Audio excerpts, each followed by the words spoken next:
ये उस दर्दनाक सफर की उतनी ही दर्दनाक तस्वीर है जिसे देखकर सुनकर आपकी रूह कांप सकती है। मैं इस समय कोरोमंडल एक्सप्रेस की एक बोगी में हूँ। इस बोगी में इस समय खड़ा रहना न तो सुरक्षित है और न ही संभव। ये बोगी पूरी टेढ़ी है और टेढ़ी इस कदर कि परखच्चे उड़ गए हैं पूरी बोगी के।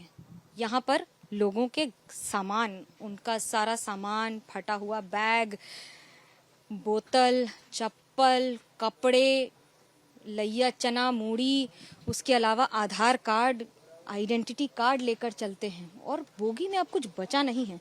इसके आगे जाना संभव इसलिए नहीं है क्योंकि ये पूरी टूटी हुई है।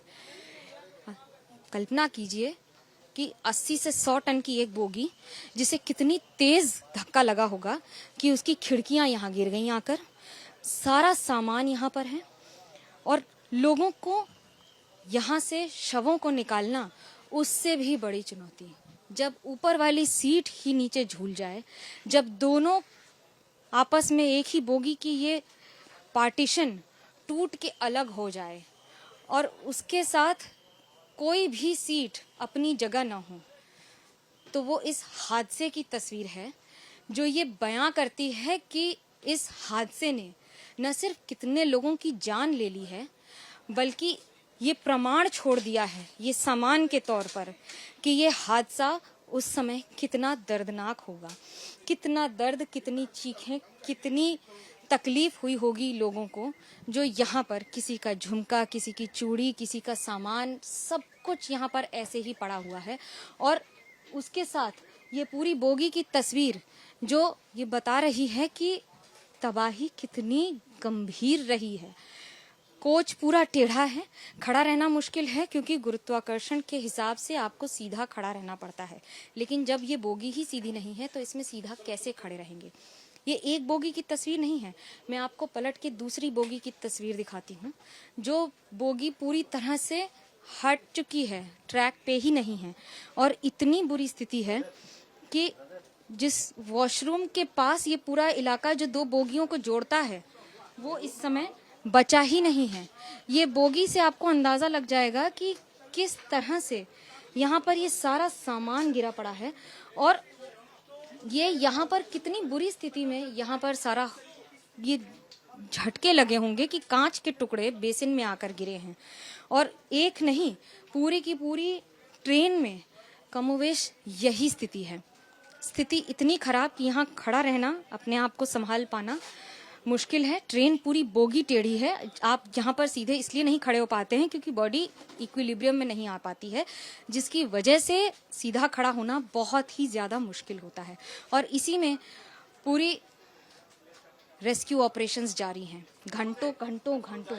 और ये सारा सामान, ये पूरी स्थिति ये बता रही है कि ये सिर्फ यहाँ पर पड़ा हुआ सामान नहीं है, कितनी जिंदगियों के चले जाने की निशानी है।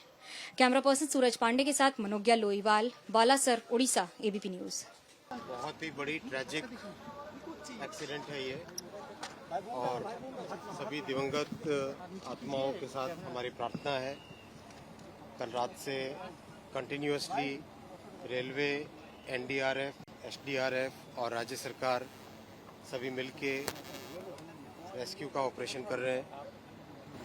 कंप्लीट मोबिलाइजेशन किया गया है, इधर बालेश्वर की तरफ से, उधर भुवनेश्वर की तरफ से कंप्लीट मोबिलाइजेशन किया है। टाटानगर से सब जगह से मोबिलाइजेशन किया है ताकि मैक्सिमम इस तरह की बड़ी ट्रेजेडी में जितना एफर्ट लगाया जाए उतना कम होता है।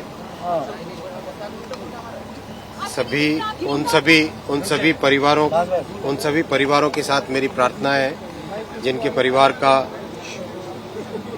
मेंबर इस ट्रेजेडी में चले गए और सभी जहां पर भी best possible health care facility होगी, चाहे कटक में, भुवनेश्वर में, एम्स में, इधर कैलकाटा में, कहीं पर भी जो बेस्ट पॉसिबल हेल्थ फैसिलिटी होगी वो दी जाएगी। कंपेंसेशन का अमाउंट कल रात में रेलवे की कमिश्नर रेल सेफ्टी को भी बुलाया गया है, वो भी इंक्वायरी करेंगे और इस प्रॉब्लम के, इस एक्सीडेंट के रूट कॉज में जाएंगे। किस कारण से ये प्रॉब्लम हुई, वो पूरा का पूरा टेक्निकल से और किस भी कारण से हुई वो समझा जाएगा। सर क्या कोई इंडिकेशन अभी तक है किस कारण से? अभी सारा का सारा फोकस रेस्क्यू पे है और कंप्लीट फोकस है। जिस तरह से जिनके भी गहरी चोटें आई हैं उनको ठीक जगह पे पहुंचा के उनका इलाज कराया जाए और परिजनों के पास ठीक खबर पहुंचे, सारा फोकस उस चीज पे। किसी को भारतीय रेल को नेग्लिजेंस होया गया सबसे बड़ा हादसे में तो अभी तक क्या है आपके आंकड़े से? विपक्ष आपके इस्तीफे की मांग कर रहा है, कैसे देखते हैं इसको? तृणमूल की तरफ से आपकी इस्तीफे की मांग की गई है सर।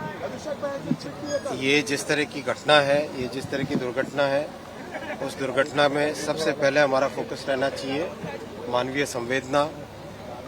किस तरह से जिन परिवारों के मेंबर चले गए पहले उनके पास ठीक तरीके से पहुंचे, जो व्यक्ति आज घायल हुए हैं उन घायलों का इलाज हो, सबसे पहले वो फोकस करना। सर राजनीति बहुत हो रही है, विपक्ष आपका इस्तीफे की मांग कर रहे हैं, क्या कहना चाहेंगे उन्हें?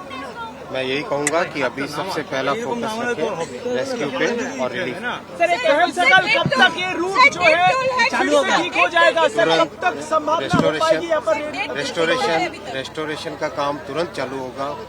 जैसे ही कंप्लीट डिस्ट्रिक्ट एडमिनिस्ट्रेशन की तरफ से क्लियरेंस मिलता है तुरंत रेस्टोरेशन का काम चालू होगा।